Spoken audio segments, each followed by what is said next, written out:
Good day everyone. So this is the presentation or the discussion of week number 3, session number 2 in general mathematics. So our discussion for today is about arithmetic sequence. So this is a part of a sequence na kung saan may pattern tayong sinusunod. So ano po ba ang arithmetic sequence? Arithmetic sequence is a sequence of numbers in which the difference between any two consecutive terms is constant.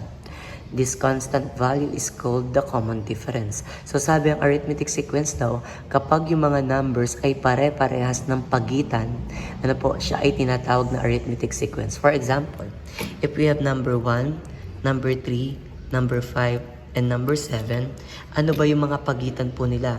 Si 1, ano ang pagitan niya kay 3? Si 3, anong pagitan niya kay 5? Si 5, anong pagitan niya kay 7? Diba si 1, bago mag-3, nag-add tayo ng dalawa. Ibig sabihin, dalawa ang pagitan. Si 3, nag-add ulit tayo ng dalawa para po maging 5. Si 5, nag-add tayo ng dalawa kaya po naging 7. Ibig sabihin, pare-pareha sila na dalawa po ang kanilang pagitan. And that is arithmetic sequence. Ano po? Kapag yung pagitan nila ay pagitan ng consecutive terms ay constant. Ibig sabihin po ay pare-parehas. At ito pong mga constant na ito pong mga difference na yan ay tinatawag nating common difference.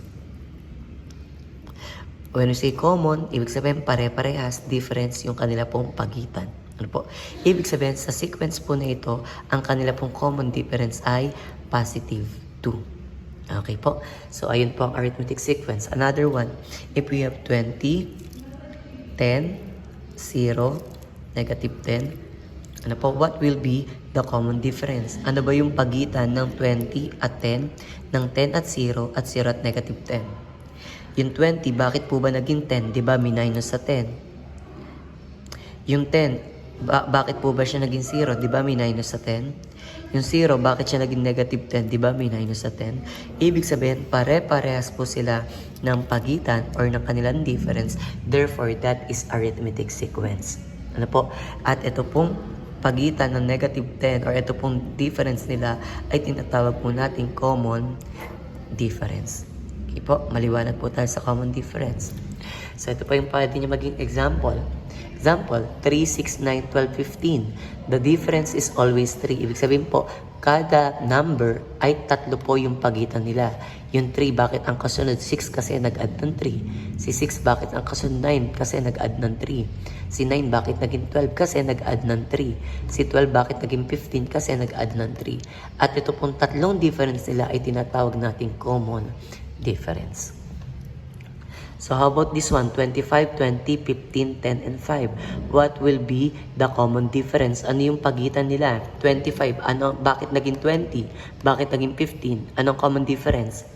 That is negative 5. Kasi si 25 nag-minus ng 5 kaya naging 20. Si 20 nag-minus ng 5 kaya naging 15. Si 15 nag-minus ng 5 kaya naging 10. Si 10 nag-minus ng 5 kaya naging 5. So, ibig sabihin, ito po ay arithmetic sequence at ang common difference po nila ay negative 5. Next, 3, 7, 11, 15, 19, 23. Ano po kaya yung kanilang common difference? Ano po? Bakit kaya 7 yung kasunod ni 3? Bakit 11 yung kasunod ni 7? Bakit 15 ang kasunod ni 11? Anong ginawa?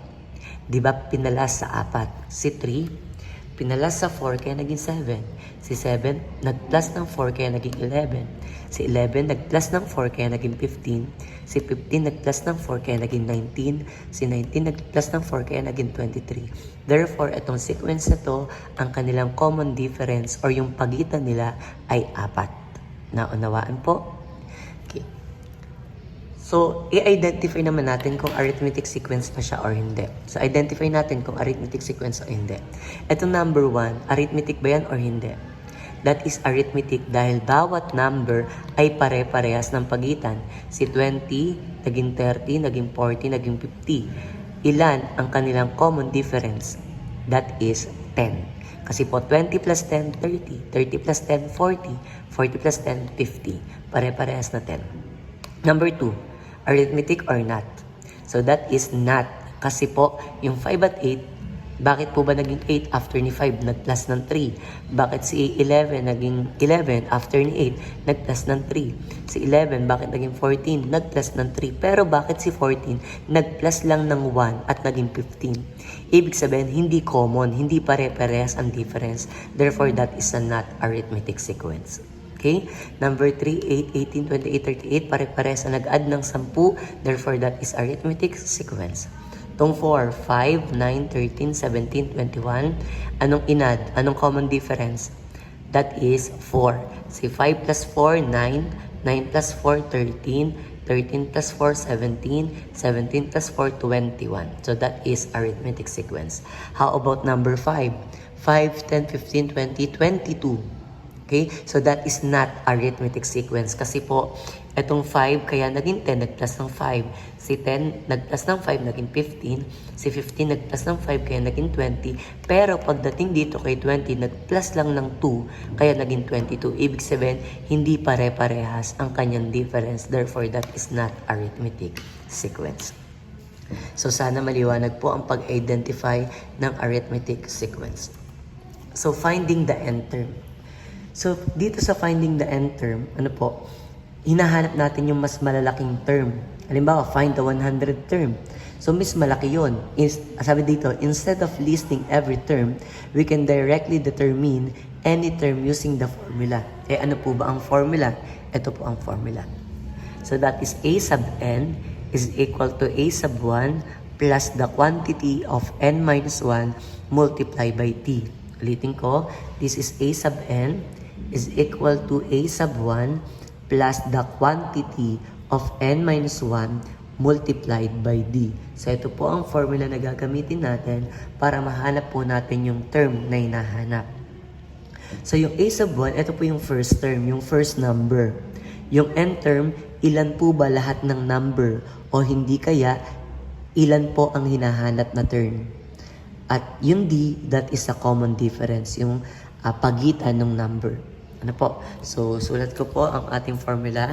So, that is a sub n is equal to a sub 1 plus the quantity of n minus 1 multiplied by t. So, let's have an example. Find the 20th term of 5, 8, 11, 14. So, sa given natin, alin po ba dyan yung a sub 1? A sub 1 na tinutukoy po yan ay yung first term. Ano po yung unang number, which is yung 5. Okay? Next, ano po ba ang kanilang D o yung kanilang pong common difference? Ano po? Kapag sinabi natin common difference, yung pagitan ng unang number at pangalawang number. Anong pagitan nila? That is 3. Therefore po, 3 po yung common difference. 5 plus 3 kaya naging 8. 8 plus 3 kaya naging 11. 11 plus 3 kaya naging 14. Kaya po ang ating common difference ay 3. Ano po yung n? Pag sinabi nating n, kung ilang term ang hinahanap po ay 20th term. Kaya 20 po yung ating n. Maliwanag po. So, susulat ko po, ang given po natin ay 5, 8, 11, and 14. At hinahanap natin yung pang 20 na term. Okay po. So, ang given, yung n, ano po yung n natin, ilan po ang hinahanap? 20, kaya yan ay magiging a sub 20. Yung n, pinalitan po natin ng 20 kasi yung 20 term ang hinahanap. A sub 1, nasan po ang a sub 1? Yung unang number which is yung 5. So therefore, that is a 5. Plus po nakalagay, quantity, parenthesis, n. Yung n po, ilan po ba yung term na hinahanap? 20, kaya po 20 yan. Next, minus 1. Then the common difference, ilan po ang pagitan ng 5 at 8? 3. Ilan ang pagitan ni 8, 11? 3. Ilan pagitan nito? 3. Ilan ang common difference? That is 3. Okay po? Simplify. 20, parenthesis muna. 20 minus 1, that is 19. O parenthesis, bring down yung 2, bring down yung 5, bring down yung plus, bring down po lahat or copy. Next, anong ibig sabihin ng parenthesis? That is multiplication. 19 times 3. So, that is, so copy mo na yung 5 plus, that is 57. Diba? 19 times 3, 57. Then, tsaka i-add yung 5, that is 62. Therefore, ang a sub 20 ay 62. Or ibig sabihin po, yung pang 20th na term ay 62. Naunawaan po. Ayan po. So, ayan yung ating example. Another. Find the 15th term of 12, 17, 22, and 27. Ano po? So, sulat ko 12, 17, 22, and 27. Ang hinahanap po ay 15th term. 15 po ang hinahanap. Okay? Ano po ang a sub 1? O given, a sub 1, yung unang term, that is 12. Ano ang n? Ilan ang hinahanap? 15 ang hinahanap. Therefore, 15 yung n. Ano ang common difference? Ano yung pagitan ng 12 at 17? 12 at 17, anong pagitan? Diba po, nag-plus ng 5? 12 plus 5 kaya naging 17. 17 plus 5 kaya naging 22. 22 plus 5 kaya naging 27. Kaya ang common difference natin ay 5. So, isolve natin using the formula a sub n is equal to a sub 1 plus the quantity of n minus 1 multiplied by t. So, yung n natin, ano po yung n? That is 15. Kasi 15 yung hinahanap. So, that is a sub 15. Ano po ang a sub 1? Ang a sub 1 ay 12. Ito pong unang number. That is 12. Plus, ano yung n ulit? 15 ang n. Kasi 15 ang hinahanap. So, that is 15. Yung minus 1, that is a formula. Then, ano yung d? Yung common difference, that is 5. So, simplify. 15 minus 1, that is 14. Bring down yung 5. Copy lang yung iba na hindi nagalaw. Next, simplify pa. 14 times 5, that is 70. Tama po? So, 70. Bring down na lang po yan. 12 plus 70. So, 12 plus 70, ang sagot po natin ay a sub 15 is equal to 82. Therefore, yung pang 15th term dito sa sequence na ito ay 82. So, ganun po mag-solve ng arithmetic sequence. Okay? So, another. How about this one? Find the 17th term of negative 12, negative 7, negative 2, 3, and 8. So, sulat ko muna. Negative 12, negative 7, negative 2, 3, and 8. First, ano po ba dyan ang a sub 1? Ang a sub 1, yung unang number, that is negative 12. Kung ito ang a sub 1, ito ang a sub 2, ito ang a sub 3, a sub 4, a sub 5. Ano po ang n? Ilan po ba ang hinahanap? Ang hinahanap po ay 17 term. Therefore, ang ating n ay 17 kasi 17 ang hinahanap na term. Next, ano po ang ating common difference? Anong common difference ng negative 12 at negative 7? Di ba po, positive 5? Di ba? Negative 12 plus 5, negative 7. Negative 7 plus 5, negative 2. Negative 2 plus 5, positive 3. 3 plus 5, positive 8. Kaya ang kanilang common difference ay 5. Okay? So, solve natin using the formula a sub n is equal to a sub 1 plus quantity of n minus 1 multiplied by d. Okay. So, a sub n, ano nga yung n? Yung hinahanap, ang n ay 17 ang hinahanap. So, that is a sub 17. Anong a sub 1? Yung unang number, negative 12. Plus, ano yung n? Ilan nga yung hinahanap? 17. Kaya po 17 yung n. Minus 1 galing sa formula. Ilan ang common difference? Pagitan ay positive 5. So, 5 ang pagitan. So, simplify. 17 minus 1, that is 16. Bring down or copy. Copy. Next, 16 times 5. So, that is 80. Tama? So, that is 80. Bring down po yung hindi nagalaw. A sub 17. So, negative 12 plus 80. Ano po? Negative 12 plus 80. So, kapag i-compute natin yan, pwede kayong gumamit ng calculator. Negative 12 plus 80, so that will be 68. Therefore, ang a sub 17 o ang 17th term ay 68. Therefore, this is our final answer, 68. Ibig sabihin po, ang pang 17 na term dito sa sequence na ito ay 68. So, sana po clear ang pagsasolve ni arithmetic sequence. Next, arithmetic series. So, ibig sabihin ng arithmetic series, ito po ay sum ng arithmetic sequence. Ibig sabihin yung arithmetic series po, sum lang yan. Pag sinabi nating sum, that is the result of the addition. Ibig sabihin yung arithmetic series po, sum lang siya, sum ni arithmetic sequence. Tingnan po. Kung ito ang sequence, ito po ang series. Kung mapapansin sa series, nag-a-add lang po. Kasi nga po, sum ang series. Okay po. Ngayon, paano po natin mako-compute ang series na hindi po mano-mano magpa-plus? Okay? So, ganito po ang gagawin. May formula po tayong gagamitin. That is S sub n. S for series is equal to n over 2. Quantity of a sub 1 plus a sub n. So, ibig sabihin po nito ay multiply. Madali lang to. Yung n, siya po yung ilan ba ang number na meron sa given. Okay? Yung divided by 2, that is a given. A sub 1, unang number, plus a sub n, yung huling number. Kung ito yung una, ito yung huli. Tapos yung n, kung ilan lahat yung number. So, sulat ko muna ang ating pong formula for this given. That is S sub n is equal to n over 2 multiply by a sub 1 plus a sub n. So, yung a sub 1 po ay unang number, yung a sub n ay huling number. So, let's have an example. Find the sum of 2, 7, 12, 17, 22, 27. Identify muna natin si n. N ay 6. Bakit 6?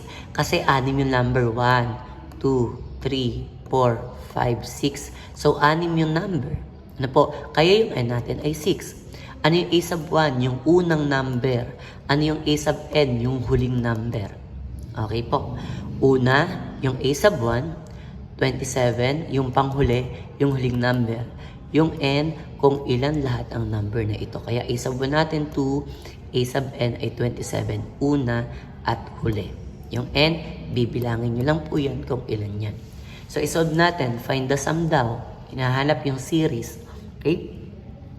So, using this formula, ulitin ko, ang n po natin ay 6 kasi 6 yung number. Yung a sub 1, yung unang number, yung 2. A sub n, yung huling number, yung 27. O, tingnan tayo dito sa computation. Substitute lang po yan. Yung n ay 6. O, kaya yan ay 6 over 2. Saan nanggaling yung 6? Sa n. Saan nanggaling yung over 2? Sa formula. A sub 1, unang number ay yung 2. Plus a sub n, yung huling number, 27. So, simplify lang po. 6 divided by 2. So, pwede nyo i-calculate. 6 divided by 2, that is 3. Pero kapag sa calculate po, 3 din yan. So, para sure, 3.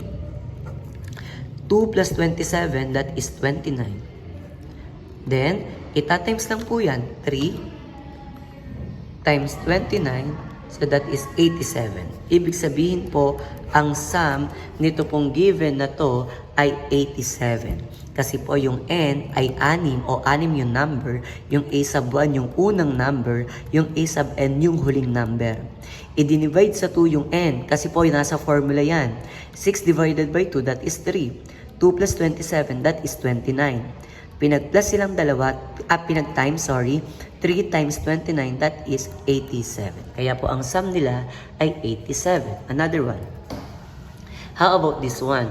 Find the sum of the 20, 15, 10, 5, 0, negative 5, negative 10. Una, ano po ang kanyang n? Ano po yung n? Ilan ba yung number? 1, 2, 3, 4, 5, 6, 7. Ibig sabihin, ang kanya pong n ay 7. Next, anong a sub 1? Yung unang number, that is 20. Ibig sabihin po, ang a sub 1 ay 20. Anong a sub n? Yung huling number, which is yung negative 10. So, yung a sub n is negative 10. So, una at huli. ito po yan una at huli, ipagpa-plus lang po. Solve natin using the formula.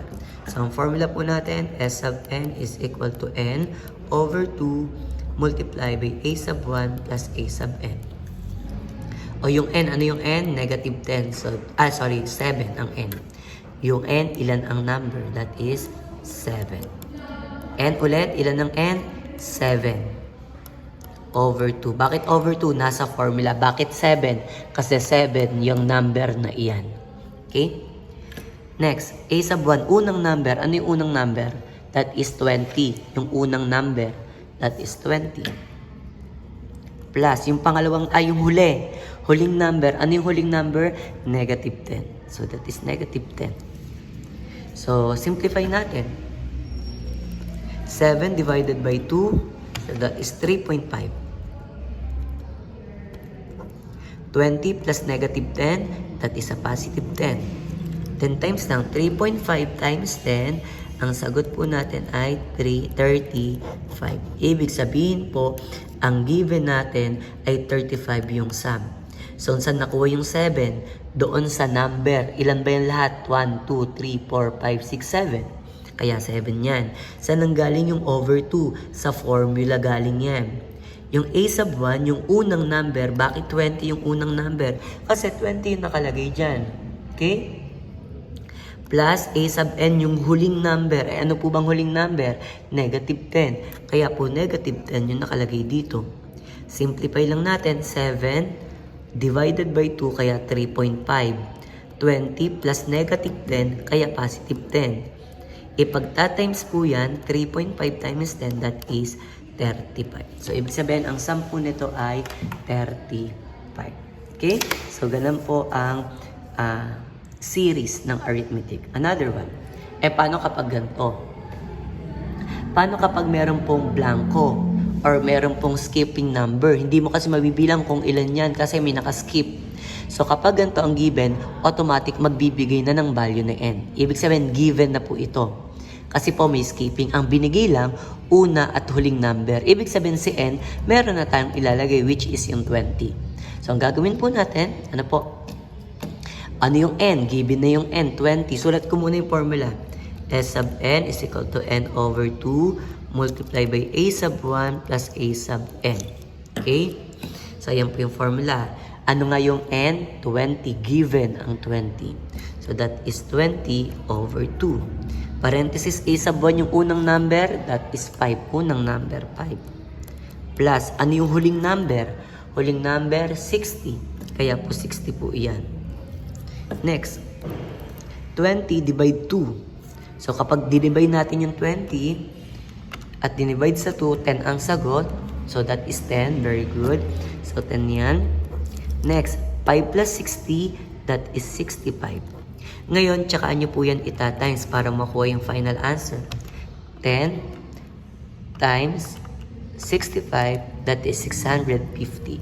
Therefore, ang sagot po dito ay 650. Ibig sabihin, ang sum po nito ay 650. Maliwanag po tayo dyan.